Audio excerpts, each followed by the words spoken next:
विधायकों को द्वारा आश्वासन लगातार बहन को मिल रहा है कि न्याय मिलेगा, लेकिन आज 15 दिन के ऊपर दिन बीत चुका है, लेकिन अभी तक वही बहन दर बदर भटक रही है। तो आप पहुंचे हैं, बहन से बातचीत हुई, क्या कुछ समझ पाए? देखिए, मेरा नाम एहसान खान है। मैं समाजवादी पार्टी का फाउंडर मेंबर हूं और कांग्रेस पार्टी से लोकसभा का चुनाव भी लड़ा हूं। और मैं आमरण अनशन पर था। चित्तेपुर एक जगह है, आप सारे लोग वहां आए हैं, आपने देखा होगा। उसमें करीब 10-11 मांगे थी। बड़े मामले हैं, अगड़ी जातों के थे, पिछड़ों के थे, दलितों के थे, बड़े मामले थे। और उसमें लगातार मैं ये देख रहा था और मैं कराह रहा था वहाँ, और ये कहा था कि मैं जैसे ही यहाँ से खाली होऊंगा फौरन जाऊँगा। मैं खाली तो नहीं हुआ, मेरी तबीयत काफ़ी बिगड़ गई, मुझे हॉस्पिटल ले जाया गया उठाकर, और मैं ठीक हुआ हूँ तो हॉस्पिटल से निकला हूँ, सबसे पहले यहाँ आया हूँ। ये घटना मतलब एक दर्द विदारक जो घटना होती है, उस तरीके की घटना है। और क्रूरता की हद है। उस क्रूरता की हद इसलिए मानेंगे हम, एक पिताजी हैं इनके, ये इनकी बहन है, ये इनका सोम्या, ये इनका छोटा भाई है। नाम बताओ बेटा। आकाश। आकाश है। ये माता जी हैं, नाम बता दीजिए। ये चांद तारा जी हैं। आप बताइए कि इनका भाई मरा, इनका बेटा गया, इस माता का लाल गया, और ये दर दर की ठोकरें खा के जा रहे हैं कलेक्ट्रेट में, और फिर जा रहे हैं लखनऊ, कोशिश कर रहे हैं, वहां रोका जा रहा है, वहां रोका जा रहा है। ये जुल्म की इंतहा है। ये किसी कीमत पे बर्दाश्त नहीं किया जा सकता। और उत्तर प्रदेश सरकार ये जान ले कि एक उर्दू का शेर है, मैं पढ़ दूं। जब जुल्म गुजरता है हद से, कुदरत को जलाल आ जाता है। जब जुल्म गुजरता है हद से, कुदरत को जलाल आ जाता है। फिरऔन का सर जब उठता है तो मूसा कोई पैदा होता है। कोई पैदा हो जाएगा और आपका अंत हो जाएगा, ये आप जान लीजिए। ये समाज है, निषाद है, बिंद है, केवट मल्ला, ये बीजेपी का अधिकतर कोर वोटर रहा है। और उनके साथ इस तरीके का हुआ है कि दूल्हा सड़क पे बारात सजा के जा रहा था और उसकी निर्मम हत्या कर दी गई। वो दुल्हन को सिंदूर नहीं लग पाया। ये कितना दर्द विदारक है।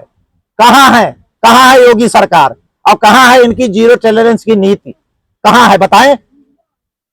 ये कहते हैं कि यमराज उस चौराहे पे हमारी बेटी ये बताती थी सोम्या, हमें अच्छा लगता था, बिल्कुल बयान दे। इसने कहा, बताइए ओम प्रकाश, ये ओम प्रकाश कौन होता है? कहां का मंत्री है? किसने बना दिया? इसकी बदतमीजी की हद है। सीधे सीधे कह रहा है ये प्रेम प्रपंच का मामला है।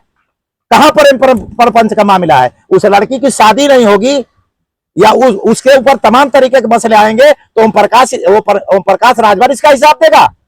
और दूसरी बात, रवि यादव एक अपराधी का नाम ओम प्रकाश राजभर 3 बार लेते हैं। भोले राजभर की शोले राजभर, उसमें मुख्य आरोपी है, उसका कितनी बार नाम लिया? हमारी बेटी ने कहा, सोम्या ने, कि ये भी हो सकता है कि वो उनके घर पे बैठा हो। मुझे भी ये शंका हो रही है, सूत्रों से मुझे पता भी चला, लोग बता रहे हैं कि वो अपराधी ओम प्रकाश राजभर के घर में बैठा है। और दूसरे अपराधी को मैं बता दूं, ये न्याय देंगे?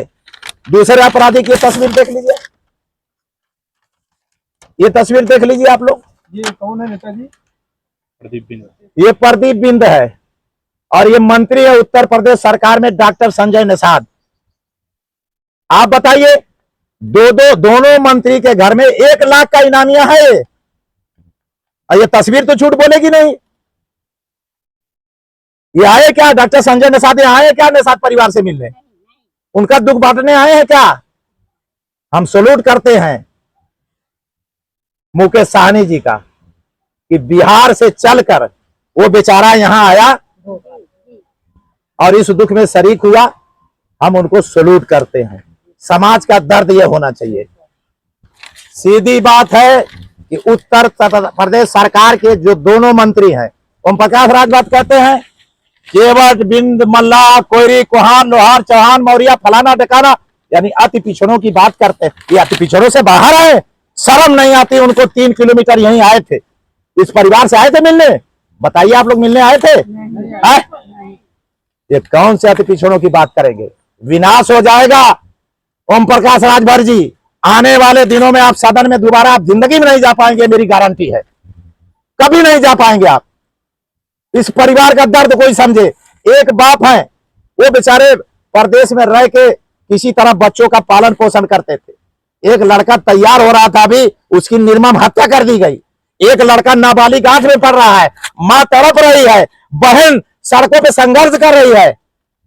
अरे मैं अगर आमरण अनशन पे ना होता तो कहीं नहीं इनको जाना होता, सिर्फ अपने घर पे बैठ जाती और पूरी उत्तर प्रदेश सरकार, मुख्यमंत्री योगी आदित्यनाथ को यहां आना पड़ता, ये लिख लीजिए।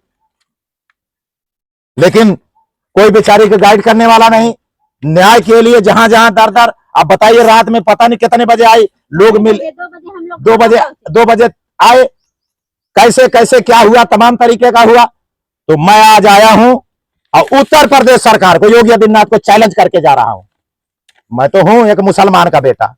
मैं गया था दुर्वासा धाम, महंत रामाशय गिरी हैं, गौकसी का मुकदमा उनके ऊपर लग गया। 8 ब्राह्मण और राम सकल पांडे समेत उनके 74 साल की वो लग गया, क्या नाम है, गंगेशर लगा दिया। एक है निषाद समाज का, उनको जेल में भेज दिया। 2 दलित प्रधानों की हत्या, अभिषेक सिंह का इनकाउंटर हुआ फर्जी। सब जगह मैं गया था, तमाम तरीके की पिछले दिनों से लड़ाई में लड़ रहा हूं। कहते हैं कि बुलडोजर चलवा देंगे, कहते हैं इनकाउंटर करा देंगे। खुला तो आया हूं, कोई सुरक्षा नहीं, तमाम तरीके की खुला आया हूं। चलाओ एहसान खान के ऊपर बुलडोजर, मैं कह के जा रहा हूं, ये कह के जा रहा हूं, बार बार कह के जा रहा हूं। इसकी जांच कराई जाए कि क्या ओम प्रकाश राजभर, उनकी शंका जाहिर किया उन्होंने, किसने, उसकी बहन ने। हाँ बताइए। उन्होंने एक नाम लिया केवल रवि यादव का, हाँ, जबकि भोले राजभर और शोले राजभर के ऊपर, भोले राजभर के ऊपर 16 आपराधिक मुकदमे हैं और शोले राजभर के 10 हैं। उनका नाम क्यों नहीं आखिर लिया राजभर जी ने? अपराध जात से पैमाना, कोई अपराधी की जात होती है क्या? अपराधी की जात होती है क्या? अगर वो राजभर है तो अपराधी नहीं हो सकता। ये उनका पैमाना है ओम प्रकाश राजभर का, ये पैमाना है उनका। तो क्या आप ये मानते हैं कि ओम प्रकाश राजभर खाली राजभर से के वोट से जीत के जाएंगे? इसीलिए तो मैं कहा हूं कि ओम प्रकाश राजभर अब जिंदगी में कभी भी सदन में नहीं पहुंच पाएंगे। सर जी, इस परिवार को उस दिन अंतिम संस्कार के लिए तमाम नेता, विधायक, मंत्री यहाँ पर आए और परिवार को समझा बुझाकर अंतिम संस्कार करवा दिया गया और कहा गया कि आश्वासन काहे करवा दिया, कि हम न्याय दिलवाएंगे। काहे करवा दिया गया? अब कोई दिखाई नहीं। हम कह रहे काहे करवा दिया गया? कौन है वो लोग? जो लोग हैं, चाहे आके धनंजय सिंह जी हैं, मैं खास तौर से उनको कहूंगा, उनका सम्मान भी मैं करता हूं। वो आए यहाँ पे दोबारा, मेरे जाने के बाद वो आए और ये बताएं कि ये आश्वासन लोगों ने दिया था तो उसका इंप्लीमेंट क्यों नहीं हुआ, क्यों नहीं न्याय मिला? धनंजय जी के कहने पर ही तो परिवार ने अंतिम संस्कार किया था और आश्वासन दिया था।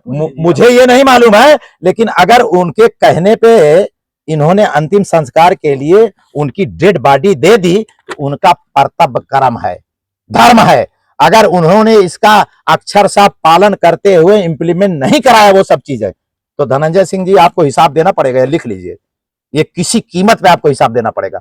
और साथ में जो जो राजनीतिक लोग हैं, चाहे जो भी राजनीतिक हो, जो राजनीतिक यहाँ आए और एक ही इनके पास हथियार